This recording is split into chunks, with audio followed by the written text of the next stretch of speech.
an extreme endurance athlete, and this is my motivational video. The topic of the day's video is, it hurts like hell to fail, but it's okay. I recently took my second attempt at climbing Mount Denali in Alaska, the world's coldest mountain. It's 20,000 feet high. It's one of the 7 summits, and it's arguably really close to as difficult as climbing Mount Everest, because you got to carry your own gear up the mountain. You start out packing 115 pounds of gear between your backpack and your sled. And this was my second attempt at it. The last time I did it, I climbed to 14,000 feet, and I just got sick.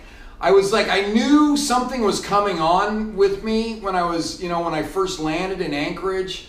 And when you're kind of getting sick. Well, 5 days in, I was sick as a dog and with a head and chest cold. By the time I got to 14,000 feet, I'd developed full-blown bronchitis, and I had to come off the mountain, and it was a nightmare because I was so weak and so sick to get off that mountain. So it took me 4 years to get the courage up to go back and try this thing again. And I had been doing, a lot of training for a year and a half. I did nothing but swimming. Average about 10 hours a week, 9 to 10 hours a week, swimming in cold water, because I was training for the English Channel. And I got shut out, right? I didn't even get a chance to swim it the last time I went over there because the weather was so bad. So I immediately said, all right, well, if the universe is not going to let me swim the English Channel when I stay over in England for 5 weeks and never get a chance to swim, then I'm going to go do something entirely different. So I decided to go back to that mountain that had kicked my ass 4 years ago, Mount Denali. And I signed up for it. And I figured I had 6 months to train. I would train really hard, and I did. I averaged 12 hours a week of training, climbing with a 12 pound, as much between 40, and then I eventually worked my way up to a 70 pound pack on my back, climbing local hills around here.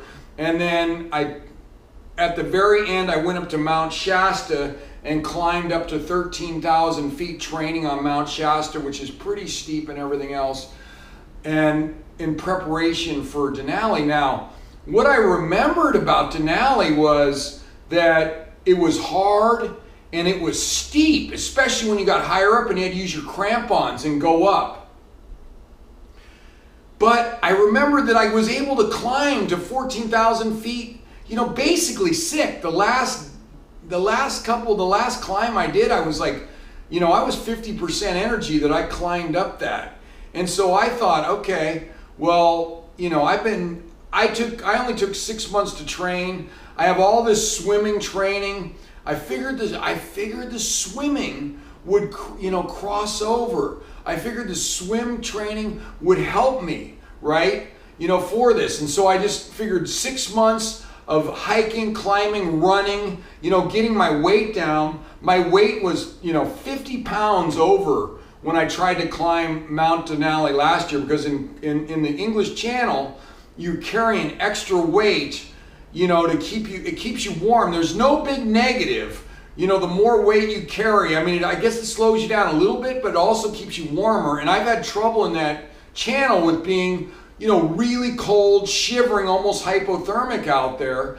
And so that's why I put weight on for it. And I, probably too much maybe, I don't know. But anyway, so in 6 months, I was only able to lose 25 pounds of that weight, and I've got more muscle. It's not just, it's not like tons of fat or anything. It's like a combination, but it's a lot of it's muscle.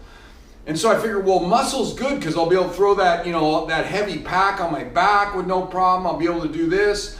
And I'm doing all this climbing, and I'm thinking okay, well, I think I'm set. I think 6 months will have me ready for it. Well, I went out there, and what I didn't realize was that before I had done it before, I trained for Arrowhead, which is a 135-mile run in Alaska, in Minnesota, northern Minnesota, and I had gotten my weight down to 182.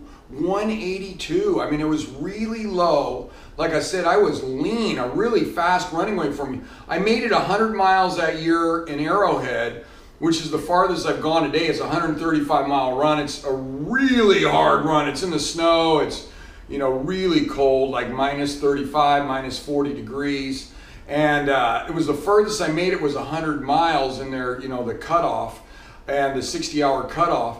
And then I'd shifted into mountain climbing for Denali right after that.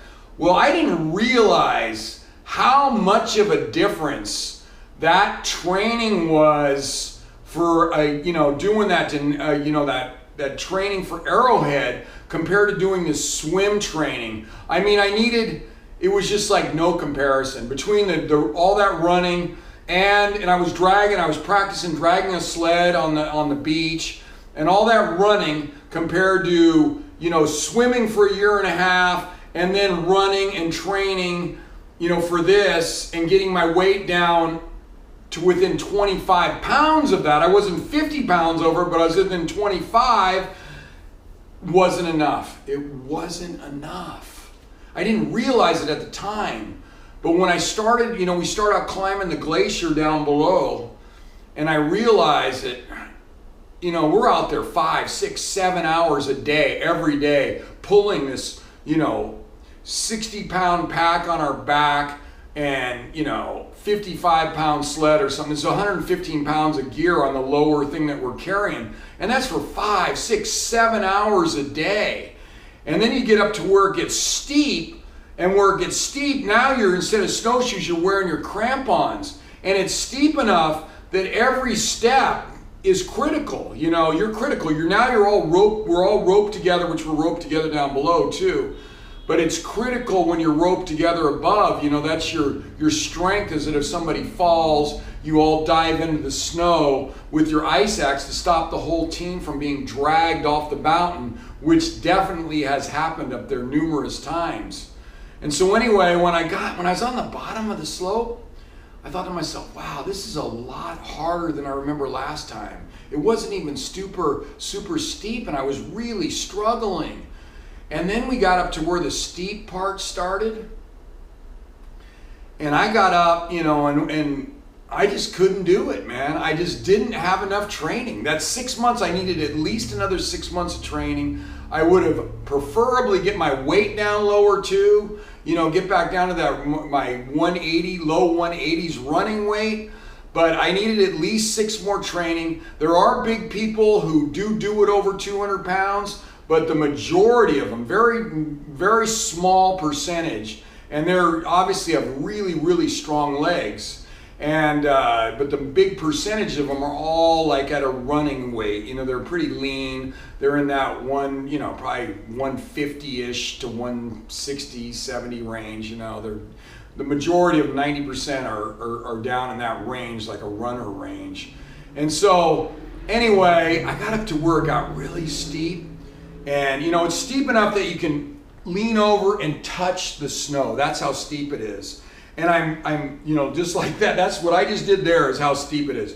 And you're walking, like a penguin with your crampons up this, and you split your gear. So you bring half of it up to where you're going, and then you go back down and pick up the other half. So I probably at this time had about a 50, I would say a 45-pound pack and a 35-pound sled. And I'm walking like a penguin, putting these in there, and all of a sudden it just starts getting steeper and steeper, and I'm not moving. I'm not freaking moving. I'm not moving. I can't drag it up that mountain. I can't drag it. And the guy who was behind me came back, and he relieved me of some of my weight. He had to take some of my weight off of me. He took he took some of my weight off so that I was able to continue up the mountain. And 2 times he had to take this weight off of me so that I could make it up, to the 13,500 foot mark. And at that point, the guy came down and he talked to me, and he said, I said, Bill, what are you thinking? I said, well, what are you thinking? He says, Well, we got the wall coming up. And this is like 30 to 35 degrees, right? The wall is 55 degrees. And he says, well, what are you thinking? And I said, I don't think I can make it up the wall. I'm not going to be able to make it up that wall. And so and when you're doing mountain climbing, you are all roped together. So if you fall, you risk taking that whole team down the mountain with you. And so I had to make a decision there that I was not fit enough to climb that mountain. I didn't know it. I didn't know it ahead of time. I really thought I was. I didn't realize how much better shape I was in for mountain climbing from running and training for Arrowhead than from swimming, and training for the English Channel. There was really no comparison. It was much, much easier the last time. Fact is, the part where he had to take my weight off, I had climbed that sick last time at 50% energy, and I couldn't climb it between the 25 pounds extra body weight on me and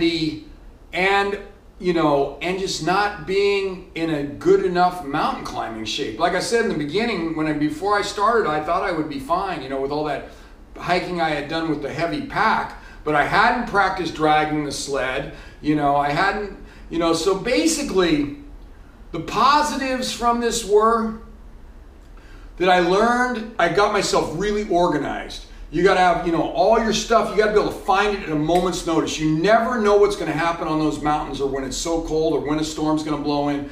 And I knew where everything was. Between my sled and my backpack, I knew where everything was. That was a huge improvement over what I did last time. I had got myself really organized enough to do it. And then last time, when I'd come down the steep part, it's called Ski Run and a Motorcycle Hill, these steep parts, on the way up to 14,000, it had freaked me out on the way down. I was so weak and so sick. I was having so much trouble coming down that it gave me nightmares for years after that. It took 4 years till I had the guts to go back up there again. And I faced those fears, and even though I wasn't in as good a shape and I'm bigger, I still made it to the top of those 2 steep climbs there and faced my fears. So that was huge. That was huge. And I had to let myself know, after I got down and I told them, that I didn't feel I could make it up that wall, the 55 degree hill, and that I was going to need to come off the mountain. It really hurt like hell, man. It's enough. I was tearing up about it, man. It upsets me that much. But I couldn't take a chance on risking. You're not just risking your own life, you're risking other people's life. So I couldn't do that to my team, I knew I wasn't fit enough to do it. I wasn't in shape enough. My legs weren't strong enough, and I wasn't, I wasn't in good enough climbing shape. And so, but the one thing that I told myself was that at least I was in the arena. I wasn't watching this on TV. I was in the arena up there. And I was up there facing my fears in the arena of mountain climbing on one of the world's most dangerous mountains. And I was up there.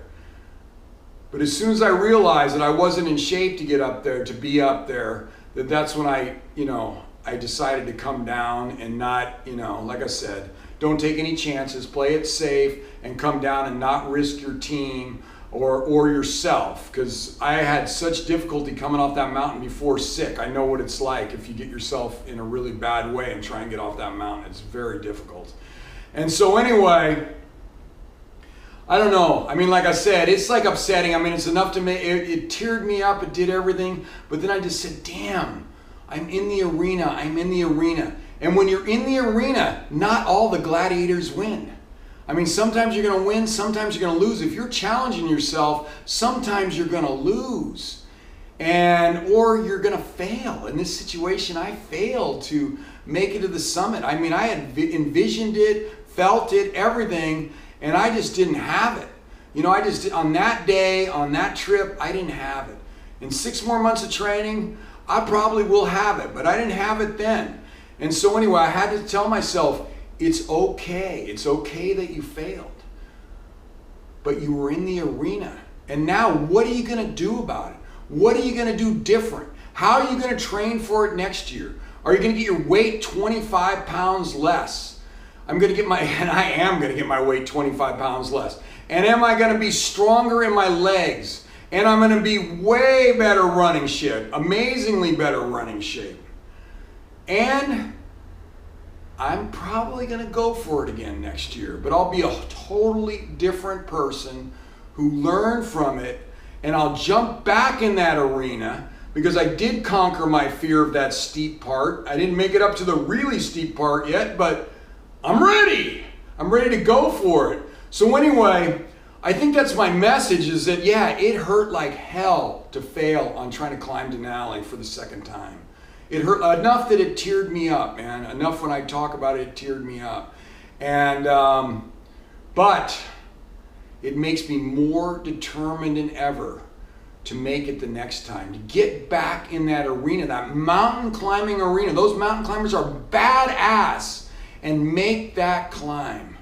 So anyway, if you failed at something and it hurts like hell, you're Denali, and you're kind of gun shy about going back after it, you need to go back after it, because it does hurt like hell, but it's okay. Because the only way that things hurt like hell and that you fail is because you're challenging yourself. If you play it safe and you never get in that big arena, yeah, you're going to make everything. So what? So what, man? You're not challenging yourself. You're playing it safe. You're not growing yourself as a person. Even when I get my ass kicked, I still grow. I still feel better about myself than if I had done nothing or played it safe and did something that I already did once before and do it over again, because I know I can do it. So anyway, I think my big message is, even if it hurts like hell when you fail, it's okay. But get back up, dust your ass off, and figure out what you're going to do different, and go back after whatever your Mount Denali is. Thank you very much.